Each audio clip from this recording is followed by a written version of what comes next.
Hi, friends! This year in the Ethical Society's The Examine Life series, our March theme is creation. We've talked a bit about this before, about how music and other forms of art make terrific avenues for living our ethical humanist beliefs out loud. And we saw some of it in action a few weeks ago when we watched National Youth Poet Laureate and inaugural poet Amanda Gorman's poem, Earthrise. We got a lot of incredible feedback on that video, so I decided that this week would be a great chance to hear a little more from Amanda, this time about how her activism is the foundation for her art, and how, by creating, she lives her ideals out loud. Without further ado, Seek It Home presents Amanda's 2019 TED Ed student talk about her creative process and what her art means to her and to the world.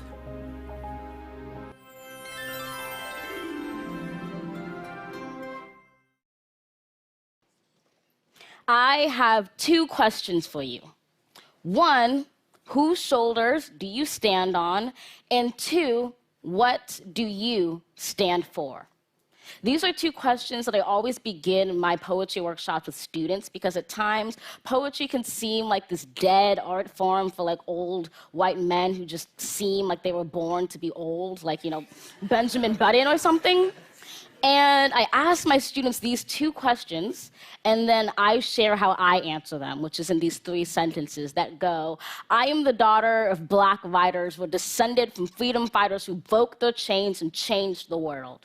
They call me. And these are words I repeat in a mantra before every single poetry performance. In fact, I was doing it in the corner over there. I was making faces. And so I repeat them to myself as a way to gather myself, because I'm not sure if you know, but public speaking is pretty terrifying. I know I'm on stage and I have my heels and I look all glam, but I'm horrified. And the way in which I kind of strengthen myself is by having this mantra. Most of my life, I was particularly terrified of speaking up because I had a speech impediment, which made it difficult to pronounce certain letters, sounds, and I felt like I was fine writing on the page, but once I got on stage, I was worried my words might jumble and stumble. What was the point in trying not to mumble these thoughts in my head if everything's already been said before? But finally, I had a moment of realization where I thought, if I choose not to speak out of fear, then there's no one that my silence is standing for. And so I came to realize that I cannot stand standing to the side, standing silent. I must find the strength to speak up. And one of the ways I do that is through this mantra where I call back to what I call honorary ancestors. These are people who might not be related to you by blood or by birth, but who are more than worth saying their names because you stand on their shoulders all the same. And it's only from the height of these shoulders that we might have the sight to see the mighty power of poetry, the power of language made accessible, expressible. Poetry is interesting because not everyone is going to become a great poet. But anyone can be, and anyone can enjoy poetry. And it's this openness, this accessibility of poetry that makes it the language of people. Poetry has never been the language of barriers. It's always been the language of bridges. And it's this connection making that makes poetry, yes, powerful, but it also makes it political. One of the things that irritates me to no end is when I get that phone call, and it's usually from a white man, and he's like, man, Amanda, we love your poetry. We'd love to get you to write a poem about this subject, but don't make it political. Which to me sounds like I have to draw a square, but not make it a rectangle, or build a car and not make it a vehicle. It doesn't make much sense because all art is political. The decision to create, the artistic choice to have a voice, the choice to be heard is the most political act of all. And by political, I mean poetry is political in at least three ways. One, what stories we tell, when we're telling them, how we're telling them, if we're telling them, why we're telling them, says so much about the political beliefs we have about what types of stories matter. Secondly, who gets to have those stories told? I'm talking who is legally allowed to read, who has the resources to be able to write, who are we reading in our classrooms, says a lot about the political and educational systems that all these stories and storytellers exist in. Lastly, poetry is political because it's preoccupied with people. If you look in history, notice that tyrants often go after the poets and the creatives first. They burn books. They try to get rid of poetry and the language arts because they're terrified of them. Poets have this phenomenal potential to connect the beliefs of the private individual with the cause of change of the public, the population, the polity, the political movement. And when you leave here, I really want you to try to hear the ways in which poetry is actually at the center on our most political questions about what it means to be a democracy.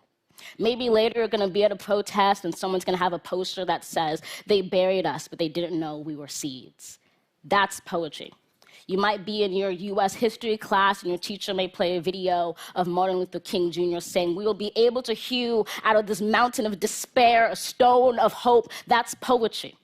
Or maybe even here in New York City, you're going to go visit the Statue of Liberty, where there's a sonnet that declares, as Americans, "Give us your tired, your poor, your huddled masses yearning to be free." So you see, when someone asks me to write a poem that's not political, what they're really asking me is to not ask charged and challenging questions in my poetic work. And that does not work because poetry is always at the pulse of the most dangerous and the most daring questions that a nation or a world might face.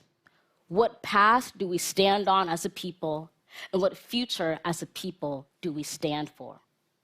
And the thing about poetry is that it's not really about having the right answers. It's about asking these right questions about what it means to be a writer doing right by your words and your actions. And my reaction is to pay honor to those shoulders of people who use their pens to roll over boulders so I might have a mountain of hope on which to stand, so that I might understand the power of telling stories that matter no matter what.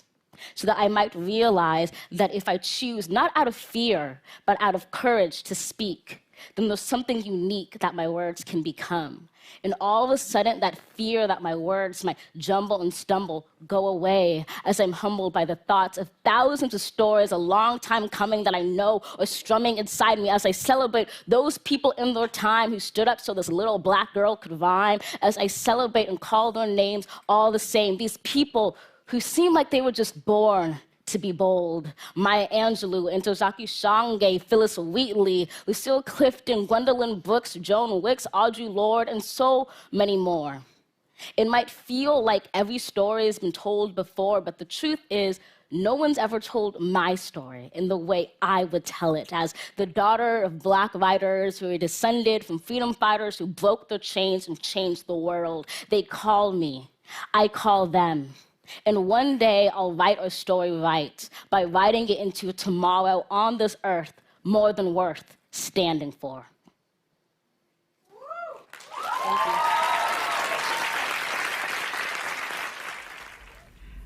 She never fails to floor me, and I'm happy about it every single time. So that was a bit of a lengthy video, so I'm going to keep our closing short. In the week ahead, I hope you'll look for ways in which your creative spirit could be used to live your ideals out loud. And you know, it doesn't even have to be your creativity. If you know of a piece of art or a poem or a song or a book or anything else that inspires you by speaking to what you believe in, share it far and wide, including with us here at seek@ethicalstl.org. Until next week, stay safe, stay healthy, and keep living your ideals out loud.